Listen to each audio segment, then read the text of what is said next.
My fiancée threatened to call off our wedding if I didn't meet her demands. So, I ended things right there. I, 29M, grew up in a small town where people wore the same pair of jeans until they wore out, where big weekends were fishing with my dad or watching movies at home with family. Financial stability was everything to my parents, and they taught me to be careful with money, not out of choice, but out of necessity. After graduating from college, I'd saved steadily, piece by piece. I'd been able to build a modest savings account, and I was proud of that.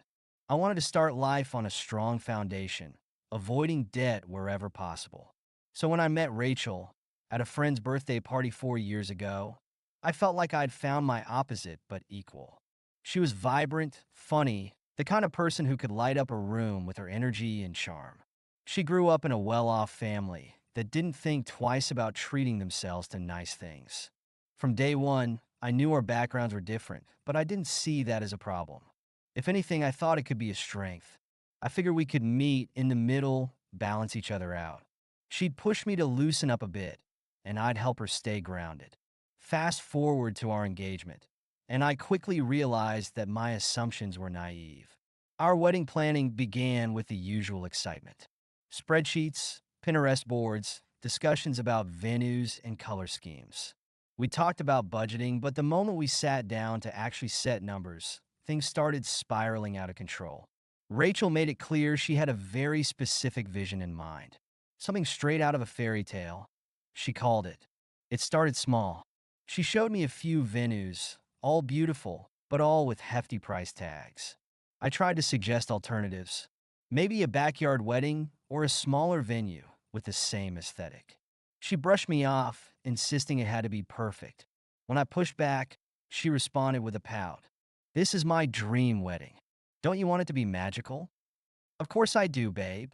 But it's just one day, you know. I'd rather save for our future. A house travel. The kind of things we'll enjoy together for years." She scoffed, almost as if I'd told her I wanted to have the wedding in a parking lot. "You don't get it," she said, shaking her head. "This is a once-in-a-lifetime moment. Don't you want us to have a day we can look back on with pride?" "Sure, but that doesn't mean we have to go overboard and take out loans." But Rachel wasn't listening. Instead, she seemed more interested in planning the event than in thinking about our life beyond it. She wanted us to make a grand entrance, invite nearly 200 guests, and even hinted she'd like a live band rather than a DJ. It was as if she'd been planning a red carpet event rather than a wedding. I tried to stay calm and tell myself that she'd compromise eventually, that we'd find middle ground. But each discussion just seemed to bring new expectations. A few weeks later, she showed me a picture of an engagement ring she really loved. A diamond ring from one of those high-end jewelers downtown. I hadn't even finished paying for the one I'd given her, but she wanted me to upgrade it to something more impressive. "It's not that your ring isn't nice," she said with a shrug. "It's just, I want something I can feel proud to show my friends." I was floored. I'd chosen her ring carefully, saving for months to get her a beautiful solitaire. And yet here she was practically embarrassed by it. When I reminded her of how much the ring meant to me, she rolled her eyes. "If you loved me, you'd understand," she said flatly. "I don't want to look like I'm wearing some dime store ring." That line hurt, but I brushed it off as wedding stress and moved on. However, her entitlement was just warming up. Next came her demands for the bridal party. I thought it would be simple enough for her to choose a color scheme and let the bridesmaids pick affordable dresses.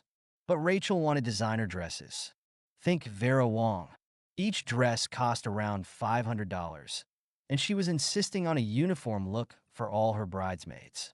When her best friend Sarah expressed concern about the cost, Rachel shrugged. "They're going to be in my wedding," she said, almost offended. "If they can't afford it, they can take a loan or figure something out. This is about my special day. I'd do it for them if the tables were turned." It seemed like every time I tried to push for a more affordable option, Rachel doubled down. Then, to my disbelief, she started planning a destination bachelorette party, a long weekend in Cabo. She booked it before even consulting her bridesmaids, assuming they'd be as thrilled about it as she was. When a couple of her friends said it might be out of their budget, She threw a fit, calling them unsupportive and ungrateful. This is supposed to be my time to celebrate with my friends, she told me, clearly frustrated. If they can't handle that, then maybe they're not real friends. I try to reason with her. Don't you think it's a bit much? Some of your friends have other expenses to think about. She glared at me like I'd insulted her. You know what? Forget it. You'll never understand. By this point, I was drowning in her expectations. She wanted a wedding planner, even though I suggested we could handle the details ourselves to save money. But Rachel argued that her work was too demanding, that she needed someone to manage the stress for her. Without telling me, she went ahead and hired one, an expensive one. You're so busy working anyway, she snapped when I asked her about the cost. Why can't I get some help? It was as if she saw my hard work as a justification for her demands. I was working extra shifts and freelancing on the side just to build our wedding fund. And instead of gratitude, she seemed to see it as an excuse to push further. When I thought things couldn't escalate more, she started adding necessities to the list. First was her wedding beauty budget. She wanted a full pre-wedding regimen, monthly spa treatments, a personal trainer, and customized skincare. She expected me to pay for it, naturally, claiming it was part of the wedding. When I hesitated, suggesting we split the cost, she gave me a look that could kill. So, you don't want me to look my best on our wedding day? This is important to me, and honestly, if you were a decent fiancé, you want to pay for it. It was like she had an endless list of must-haves, each one with a price tag attached. When I suggested a simple honeymoon, a cozy cabin in the mountains, or even a beach closer to home, she practically laughed in my face. A honeymoon is supposed to be exotic, she said. It's our first trip as a married couple, and you want it to be boring? But the final straw came when Rachel started involving my family. Apparently, she'd been talking to my sister, Becca, who had taken Rachel's side entirely. One night at a family dinner, Becca cornered me and began pressuring me to loosen up for the sake of the wedding. Rachel's just trying to make it special, bro, she said, eyeing me like I was the unreasonable one. You can't be cheap about something like this. Think about her family, all her guests. Don't you want to make her proud? It was like she'd cast some kind of spell over my own family. No one could see that I was bending over backward to make this work, and it wasn't enough. Every time I suggested cutting costs, Rachel would turn it around on me, making me feel like I was the one who didn't care. One evening, I got home from work to find Rachel flipping through catalogs of designer household items, things she'd added to our wedding registry without consulting me. It was filled with ridiculously expensive home goods, like luxury appliances, designer decor, even vacation packages. I stared at the registry in disbelief. Are you serious? I asked, holding up the list. She barely looked up. People can buy what they think we're worth. If they can't afford it, they don't have to get anything. I was stunned. Rachel, this is beyond excessive. Your friends and family are going to feel uncomfortable even looking at this list. Then they're not really my friends, are they? She replied with a shrug. She didn't even seem to care. It was as if anyone who wasn't willing to meet her standards wasn't worth her time. I was trying my best to keep my cool, but everything inside me was starting to unravel. I'd gone from excited fiancé to bankroller, the guy financing her fantasy. When I brought up how uncomfortable I was with all of this, she would laugh it off, worse, make me feel like I was failing her. But things reached a breaking point one evening when she dropped a bombshell on me. She sat me down and said she'd talked to her parents about financing part of the wedding, and, to my utter shock, they suggested I take out a loan. A loan? I asked, completely floored. Rachel, are you hearing yourselves? Yes, a loan, she said, as if she were suggesting something as simple as picking up a carton of milk. This wedding is a once-in-a-lifetime event, and we're already in too deep to scale back now. My parents agree that it's worth going all out, and we'll pay it back over time. I'm not taking out a loan to pay for a wedding, Rachel. I'm just not, I said with my firm tone. Her face fell, and her expression darkened. So, you're just gonna let me down like this? After everything I've put into planning, I stared at her dumbfounded. Let you down? Rachel, I've been working overtime, picking up freelance projects, doing everything I can to pay for this wedding. And you want me to take out a loan on top of that? For one day? Yes, for one day. She snapped back, her voice rising. This is supposed to be our day. I'm the bride, and this is my dream wedding. Can't you see how much this means to me? Do you even care? Rachel, of course, I care about you. But I'm not willing to go into debt for something we don't need. We could have a beautiful, meaningful wedding without throwing money around like it's endless. She looked at me with an icy glare. You know what? Maybe you're not the person I thought you were. Maybe I need someone who's willing to go the extra mile for me, who actually values what I want. I felt a pit in my stomach. I couldn't believe what I was hearing. So, what? You're saying you'd leave me if I don't go into debt for this wedding?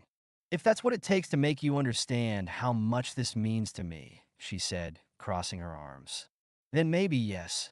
In that moment, it felt like everything we'd built was crumbling around us. I couldn't believe that the woman I'd spent 4 years with, the woman I was planning to spend my life with, was willing to throw it all away because I wasn't prepared to go into debt for her perfect day. For a moment, I sat there in silence, a numbness spreading through me as I tried to process her words. And then, as painful as it was, a strange sense of clarity came over me. I realized that this wasn't just about the wedding. It was about what kind of life we'd have together. If Rachel was willing to manipulate and threaten me over this, what would happen in the future? What would she demand if I lost my job? Or if we hit a rough financial patch? Would she walk out then too? I took a deep breath and looked her in the eyes. Rachel, I said quietly, if having your dream wedding is more important to you than our relationship, then maybe you're right. Maybe we're not meant to be together. She looked stunned, as if she couldn't believe I'd actually called her bluff. Are you serious? She asked, her voice almost shaking. Yeah, I am. I said, the weight of my decision sank in. I can't be with someone who values material things more than a life together, more than a partnership. You want this wedding to impress your friends and your family, but it's not about us anymore. I don't want to start our marriage in debt, and I shouldn't have to fight you on that. Rachel was silent, her face twisting as she processed my words. She stood up and stormed out, slamming the door behind her. For the next few days, we barely spoke.